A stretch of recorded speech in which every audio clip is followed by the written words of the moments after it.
कलश देवता ध्यान ओम पूर्वे ऋग्वेदाय नमः ऋग्वेदं पूजयामि दक्षिणे यजुर्वेदाय नमः यजुर्वेदं पूजयामि पश्चिमे सामवेदाय नमः सामवेदं पूजयामि उत्तरे अथर्ववेदाय नमः अथर्ववेदं पूजयामि कलशमध्ये वरुणाय नमः वरुणं पूजयामि गंगे चैव गोदावरी सरस्वती नर्मदे सिंधु कावेरी जलस्मिन् सिन्धुं कुरु गंगातीर्थाय नमो नमः पुष्करं च प्रयागं च काशी गोदावरी तथा हरिचक्रं कुरुक्षेत्रं श्रीरंगं सेतुबन्धन गंगातीर्थाय नमो नमः आव्यामि स्थापयामि पूजयामि मत्स्यपुत्रिकाभ्यां नमो नमः बम बम वरुणाय नमः बम बम वरुणाय नमः बम बम वरुणाय नमः बम बम वरुणाय नमः बम बम वरुणाय नमः रुद्रश्चमेव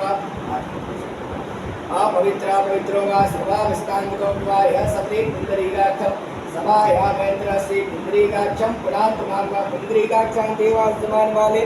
स्वस्ति सुमङ्गलः तिलकं मादाय